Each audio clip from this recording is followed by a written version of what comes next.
Magandang gabi Pilipinas, Mike Padua here at nakita ulit tayo sa ating latest sa mga bagyo sa loob ng Philippine Area of Responsibility. So ito po ay para sa ngayong gabi ng Miyerkules, Setyembre 8, 2021 at pinalitan po natin ang pangalan na Julina dito sa update since palabas na po yun ng West Philippine Sea. Pagkatapos daanan po ang Eastern Visayas, Masbate, Marinduque, Batangas, Cavite, and right now, nandun na po siya malapit sa coastal areas ng Subic at Olongapo. At ito na yun ang pinaka-latest na yun tungkol dito sa dalawang bagyo. So, papalabas na po ng Pilipinas itong bagyong si Julina. Nakafocus na tayo na yun dito kay Kiko. Now, for the past 12 to 24 hours, nag-undergone po siya ng rapid intensification phase. So, ibig sabihin po niyan, mas mataas po sa climatology data ng mga most developing tropical cyclones globally. Kaya may tinatawag tayong rapid intensification above the norm. So, because of the impending pagtaas ng temperatura ng planeta natin, because of climate change, global warming, nagiging common na po itong mga rapid intensification ng mga tropical cyclones like hurricanes and typhoons. Pareho lang naman sila. Hurricanes lang ang tawag dun sa basin po sa Atlantic, dito sa atin, typhoon. And yun, for the past 12 hours, naging super typhoon po siya. Nanatili po siya. Nag-reach pa nga siya ng Cat 5. But sa ngayon ay medyo humina ng bagya dahil nagkakaroon po ng pagpalit po ng eye wall. Tinatawag nating eye wall replacement cycle. Yung dating eye wall niya, medyo mihina na. So, may panibagong mag-form sa outer edges ng kanyang circulation. So, ito po yung fast animation.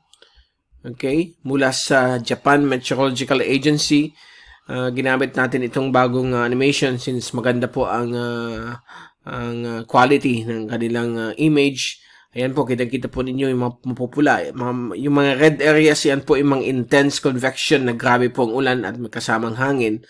So, ito po rin yung bagyong si Julina na sirang-sira na po ang sirkulasyon niya but na may maintain yung 95 kph yung lakas ng hangin but posibleng humina po ito sunod na ilang oras. At ito po ay inaasahan pong lalabas po ng Philippine Area of Responsibility sa early morning ng September 10, Friday.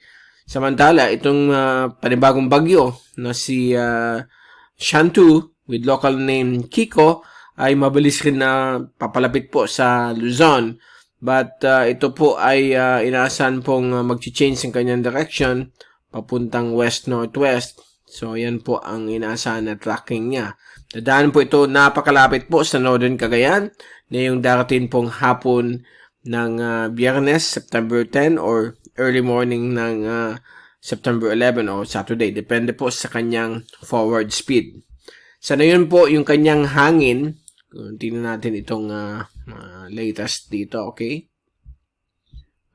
Yun. Tutukan natin ito using the windy.com. Zoom in sa animation. So, ito po yung blue image kasi gabi na yon. Tingnan natin yung gabi, parang infrared.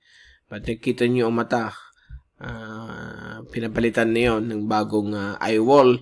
Kaya yung hangin niya ay umabot kanina 260, kaninang 2 p.m. Category 5 po yan. Mas malakas pa dun sa nina. But sa nakalipas na 6 na oras ay biglang humihina ito ng bagya. Still a super typhoon pero category 4 na lamang po siya. 250 kph. Nagbawas po ng 10 kph yung kanyang hangin. But ito po ang medyo nagbibigay ng pangamba sa Kabikulan dahil ang itsura niya ay similar dun sa last year na si Rolly. Although si Rolly, November 1 yun, medyo mas malakas ng high pressure noon sa location ng Taiwan. Ito naman, nasa taas lang niya. So, na-reach na yung pinaka-bottom na apex nitong high pressure ridge. So, in the next few days, ito po ay tatahak ng paganito. Okay? Ang ibang weather agencies, nagpapakita ng kanyang tracking paganito. So, malalaman po natin yan in the next 48 hours. Okay? So, wag tayo mag-worry, especially if you're living here dito sa Bicol, dahil po ang high pressure ridge niya ay nasa taas niya, hindi yung gaya kay Rolly nandito sa may bahagi po ng Taiwan dito nung nandito si Rolly sa same location ni Kiko as of now. But yung latest nitong high pressure ay banda dito po sa may just north of this super typhoon. Pakita ko muna sa inyo kung anong itsura yung tinatawag natin yan, yung rage. So, yan po yung rage. Galing po ito sa CIMSS. Steering pattern po ito. Dito po ay pinapakita yung mga high pressure area na nag-steer ng mga bagyo o any weather system. So, kita po natin, yan po ang culprit kung bakit po ay bumubulusok siya sa atin. But in the next few days, ito po ay tatahak na yun papuntang west-northwest.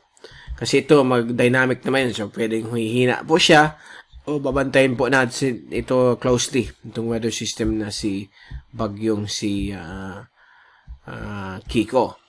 Dito naman po sa west of Luzon, ito na po yung bagyong si Julina. So, inaasahan po ito tatahak papunta po dito. Okay? Now, dito na po tayo sa ating latest tracking. Okay? Ito po yung kanina. This is for Julina. So, sa mga oras na ito, nandito po yung bagyo. Malapit na malapit sa west coast ng Subic Bay. And then, dadaan po siya bukas ng hapon just north of Panatag Shoal o Scarborough Shoal. Mag-increase ulit kanyang speed, 110 kph. And 2 a.m. of Friday, September 10, lalabas na po siya ng Philippine Air Responsibility. Then, in the afternoon of Friday, it could become a minimal typhoon. So, papunta yan sa general direction po ng Hainan, China.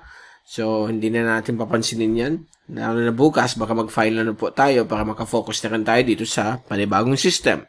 So, ito po yung track na yon ni Super Typhoon Kiko. So, nakikita po ninyo ang posibleng pag-akyat kaagad ng kanyang track dahil po sa paghina ng high pressure sa may south of Japan. O mag-retreat po more to the east. So, magkakaroon na yun ng leeway ang bagyo para umakyat. Okay? So, medyo pangambalang dito ay itong mga areas po ng Northern Luzon. Ang Central Luzon, medyo okay pa po ang kalagayan po nila. Dahil po, wala naman pong pinapakita na models na dito na daan. But we will keep you updated sa sudden changes sa mga computer models. But so far, for the past 6 hours, ito po yung pinapakitang track. Okay? So, dadaan po yan. Napakalapit po sa Northern Cagayan. At affected po ang Isabela, buong Cagayan Valley, dahil po sa winds of 65 to 100 kph na bugso. Yan po yung blue.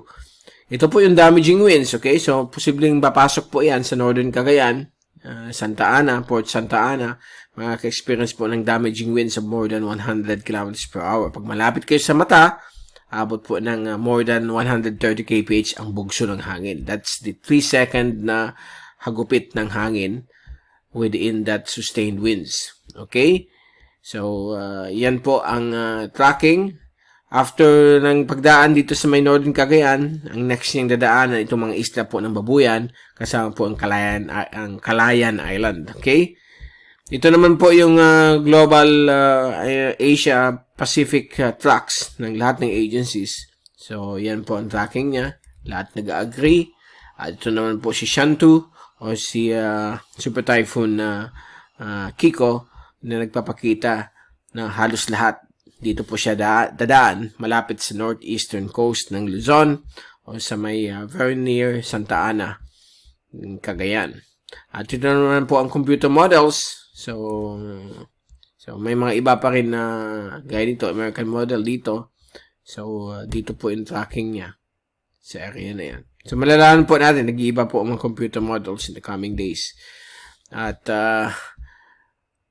oceanic heat content, ito rin yung reason kung bakit nag-rapid intensification for the past 12 to 24 hours dahil dumadaan po siya sa napakainit po na oceanic heat content ng karagatan na ito po ay tumutulong upang lumakas ang isang bagyo, lalo na pagpula at orange. But for the next 48 hours, dadaan po siya sa medyo yellowish Kaya medyo hina ng bagya. Hindi lang po laman po dahil sa OHC, because po sa tinatawag nating eye wall replacement cycle. Natural po yan sa mga malalakas na bagyo, nagpapalit po sila ng eye wall. Okay? It's like recharging a battery. Pag naubos na yung battery, mag-charge ulit yan, may bago na naman mag-form na eye wall. Okay, at bago tayong paalam, ito yung rain at wind forecast mula sa European model. So, for the next 3 to 4 days, yan po ang pinapakita. Bukas, nandito na po, palabas na po ng Pilipinas, si bagyong si Angelina, si Kiko, west pa rin ng galaw. Pero sa Friday, ng hapon, ito po ay biglang aakyat northwest at posibleng daan po malapit po sa Batanes, Babuyan Cove Islands. Okay? So far, yan po ang ating latest. So, ito po ay papunta sa Taiwan din. So, inaasahan pong magbigay ng malalakas na ulan sa bahagi niyan ng Asia. Okay, so far yan po ating latest.